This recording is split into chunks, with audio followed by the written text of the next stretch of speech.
Timnas Indonesia dan Timnas Arab Saudi saling mengambil contoh satu sama lain, sekaligus menjadi bahan evaluasi kedua negara.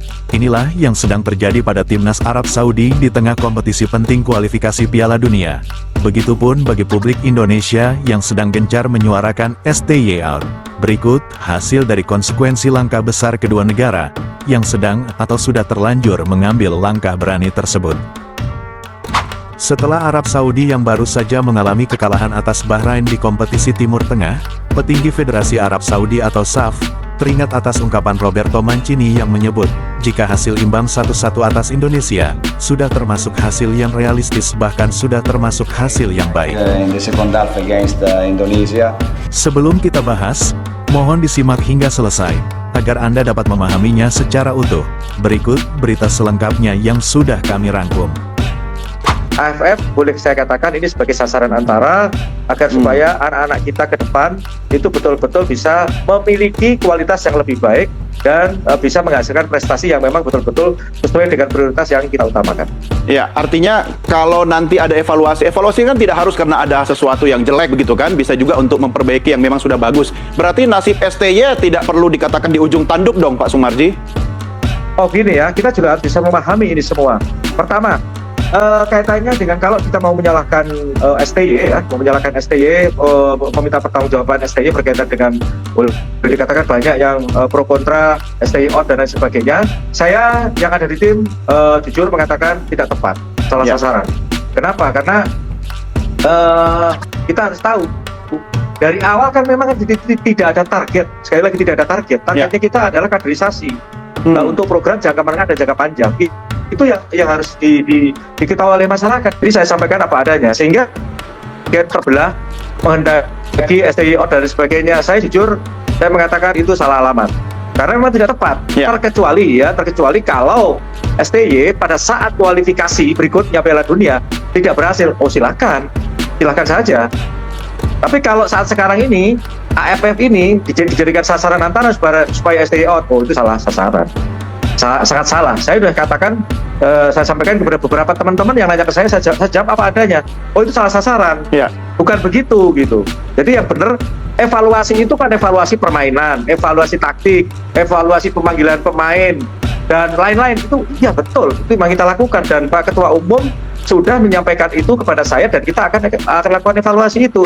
Setelah Arab Saudi yang baru saja mengalami kekalahan atas Bahrain di kompetisi Timur Tengah, petinggi Federasi Arab Saudi atau SAF, teringat atas ungkapan Roberto Mancini yang menyebut, jika hasil imbang 1-1 atas Indonesia, sudah termasuk hasil yang realistis bahkan sudah termasuk hasil yang baik. Akankah pelatih Arab Saudi Hervé Renard dipecat dan kembali memanggil Roberto Mancini yang dianggap lebih berkompeten meracik tim berjuluk Green Falcons tersebut? Timnas Arab Saudi dan Bahrain yang merupakan rival Timnas Indonesia di Grup C kualifikasi Piala Dunia 2026, juga tergabung di Grup B kompetisi Gulf Cup 2024. Arab Saudi dan Bahrain baru saja berduel di Jaber International Stadium, Kuwait City. Di laga tersebut, Arab Saudi harus mengalami kekalahan 3-2 atas Bahrain. Pelatih Timnas Arab Saudi Hervé Renard menurunkan para pemain andalannya. Dari hasil kekalahan tersebut, membuat Timnas Arab Saudi terbenam di dasar klasemen Grup B dengan 0 poin.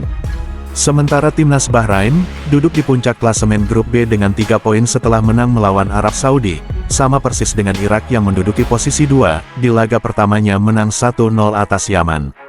Bagi Timnas Arab Saudi, hasil ini memperpanjang catatan buruk mereka yang tak pernah menang dalam 5 laga terakhir. Di 5 laga terakhir, Timnas Arab Saudi hanya mendapatkan 2 kali hasil imbang dan 3 kali kekalahan. Menyadari posisinya sedang terancam, Hervé Renard melemparkan sindiran keras pada para pemain Timnas Arab Saudi usai mengalami kekalahan di laga melawan Bahrain. Hal itu diungkapkan pelatih asal Prancis di sesi konferensi pers usai pertandingan. Berikut ungkapan Renard, semua pemain harus tahu, betapa bernilainya logo tim nasional Arab Saudi bagi kita semua. Itulah sindiran keras Hervé Renard yang mengutarakan langsung di hadapan media Arab Saudi dan sejumlah media Timur Tengah. Jika Arab Saudi kalah lagi saat bersua Yaman di laga kedua Grup B Gulf Cup 2024, maka Hervé Renard hampir bisa dipastikan kehilangan jabatannya sebagai pelatih timnas Arab Saudi. Sebab, Federasi Sepak Bola Arab Saudi atau SAF, tentu tak mau timnas Arab Saudi terus-menerus mendapatkan hasil buruk apalagi jelang menghadapi turnamen besar seperti kualifikasi Piala Dunia. Merujuk dari pernyataan Roberto Mancini jauh sebelumnya juga menyinggung setelah ia mengalami hasil imbang kontra Indonesia, Roberto Mancini pernah merucap jika hasil imbang 1-1 atas timnas Indonesia sudah termasuk hasil yang realistis, mengingat materi pemain Indonesia bahkan lebih baik dari materi pemain Arab Saudi. Hal itu merujuk pada para pemain Saudi yang rata-rata berkompetisi di liga domestik, berbeda dengan materi para pemain Indonesia, yang sudah didominasi oleh pemain yang berkompetisi di Liga Eropa, yang kompetisi liganya lebih kompetitif dari Liga Arab Saudi. Sebelumnya, Roberto Mancini sempat mendapat kecaman oleh gerakan supporter, hingga Federasi Arab Saudi bahkan berujung pemecatan, usai ditahan imbang Indonesia. Roberto Mancini menuai kritik keras usai ditahan imbang Indonesia di kandangnya sendiri. Bahkan, sebab hasil tersebut, Roberto Mancini terancam dipecat. Saat jumpa pers Roberto Mancini memberikan pengakuan, ia mengatakan, skuad timnas Indonesia merupakan salah satu tim terbaik yang berada di grup C. Menurutnya, hasil imbang atas Indonesia itu sudah termasuk hasil yang realistis. Mengingat pertahanan Indonesia begitu kuat, Saudi justru disebut beruntung dengan hasil imbang. Sebab menurut Mancini serangan balik Indonesia memiliki masalah.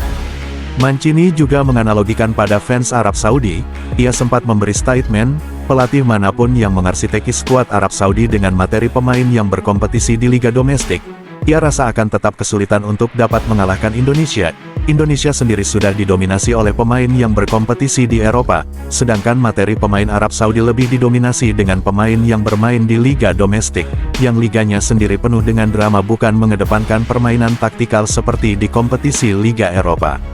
Sejumlah alasan sudah diutarakan Mancini untuk membela diri dengan hasil imbang atas Indonesia, namun ia tetap mendapat hujatan bertubi-tubi, terlebih saat Saudi kembali ditahan imbang Bahrain dengan skor 0-0. Setelah laga dengan hasil imbang tersebut, akhirnya Mancini resmi mengundurkan diri dari kepelatihan timnas Arab Saudi. Jauh sebelumnya, bahkan Mancini pernah memberi statement, siapapun yang menjadi pelatih penggantinya di Saudi, belum tentu Saudi dengan pelatih barunya mampu mengalahkan Indonesia, sebab menurut Mancini, dari segi materi pemain Indonesia lebih unggul di atas Arab Saudi. Menurut Mancini, skuad timnas Indonesia saat ini disebut salah satu yang terbaik di grup C. Hanya saja mereka baru bergabung dan bermain bersama. Indonesia masih memiliki masalah dari segi chemistry, walau mereka merupakan tim yang baru dilahirkan. Namun bagi Mancini, materi pemain Indonesia tetaplah lebih baik dari Saudi. Mereka benar-benar menunjukkan kualitasnya sebagai pemain level Eropa. Bisa digambarkan, tim yang baru dilahirkan bisa mengalahkan tim langganan Piala Dunia. Bagaimana jika mereka sudah lama bermain bersama, dan sudah memiliki chemistry antar pemain, bahkan Indonesia akan menyandang sebagai raksasa Asia yang terbangun dari tidur panjangnya.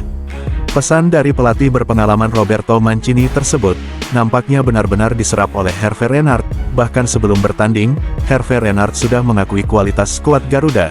Ia mengatakan, ini akan menjadi pertandingan yang sangat sulit bagi Saudi. Mereka harus menghadapi tim yang memiliki kualitas yang harus dipertaruhkan di markasnya. Untuk meraih kemenangan atas Indonesia butuh motivasi dan pengorbanan besar. Usai pertandingan dengan hasil kekalahan Saudi 2-0, Hervé Renard sempat menunjukkan sikap respeknya pada Indonesia. Ia mengucapkan selamat atas kemenangan Indonesia. Ia juga memuji permainan Indonesia yang begitu solid untuk sebuah tim. Berbanding terbalik bagi Saudi, Renard mengaku, tim asuhannya bertanding di laga yang penting namun mereka seperti sedang latihan. Maka inilah hasilnya. Bagi Renard, tim asuhannya nampak tidak memiliki motivasi untuk mengalahkan Indonesia yang dianggap sebagai tim tangguh grup C. Butuh motivasi serta pengorbanan besar agar dapat mengalahkan tim kuat seperti Indonesia. Namun menurut Renard, tim asuhannya justru terlihat seperti sedang latihan. Kemenangan Indonesia atas Saudi tak hanya menyisakan kejadian cerita itu saja, dan yang lebih menariknya, usai kemenangan Indonesia atas Saudi, Roberto Mancini justru memberi like atas kekalahan mantan tim asuhannya di akun resmi Federasi Sepak Bola Arab Saudi.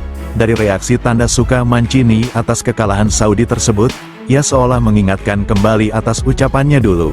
Ia pernah mengeluarkan statement, siapapun yang melatih Saudi dengan materi pemain yang ada saat ini, dibanding dengan materi pemain Indonesia, nampaknya akan sulit bagi skuad Arab Saudi untuk dapat mengalahkan skuad timnas Indonesia, yang saat ini sudah didominasi pemain berpengalaman level Eropa. Dan kini, pernyataan Roberto Mancini itu terbukti benar. Bahkan, jika mau dibandingkan, lebih baik rekor Mancini yang mampu menahan imbang Indonesia, daripada harus merubah strategi hingga mengganti sejumlah pemain, namun justru mengalami kekalahan dengan skor 2-0. Kunci kemenangan Indonesia 2-0 atas tim langganan Piala Dunia Arab Saudi, tidak terlepas dari peran penting Kelvin Verdong yang bermain sangat-sangatlah heroik.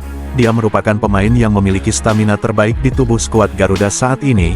Kelvin Verdong di usianya yang sudah menginjak 27 tahun, namun dari segi permainan, dia merupakan pemain yang paling konsisten bermain secara impresif. Tidak hanya menjaga kedalaman di lini pertahanan skuad Garuda, bahkan, Verdong pemain yang paling bekerja keras untuk membantu serangan timnas Indonesia saat menerapkan strategi counter attack cepat. Peran Verdong sangat dibutuhkan untuk menjadi penguat lini belakang, sekaligus berperan untuk membantu serangan melalui sayap timnas Indonesia. Tentu pekerjaan double selayaknya Verdong itu, bukanlah tugas yang mudah bagi seorang pemain yang tidak memiliki stamina yang baik layaknya Verdong. Dibutuhkan stamina tinggi dengan prima. Siapapun pemain yang dikawal Verdong, hampir bisa dipastikan akan merasa frustasi, sebab statistik Verdong dalam menjaga kedalaman skuad Garuda sungguh luar biasa. Dia mampu mengawal lawan dengan baik. Data seluruh pergerakan impresif Kelvin Verdong itu merujuk pada data SofaScore, serta data akurat para pemain yang berkompetisi di Liga Eropa lainnya. Sebelum meninggalkan tayangan ini, silakan Anda subscribe channel YT Real ini, agar Anda terus mendapatkan berita perkembangan serta informasi jadwal pertandingan Timnas Indonesia selanjutnya. Sampai jumpa di tayangan berikutnya. Bye YT Real.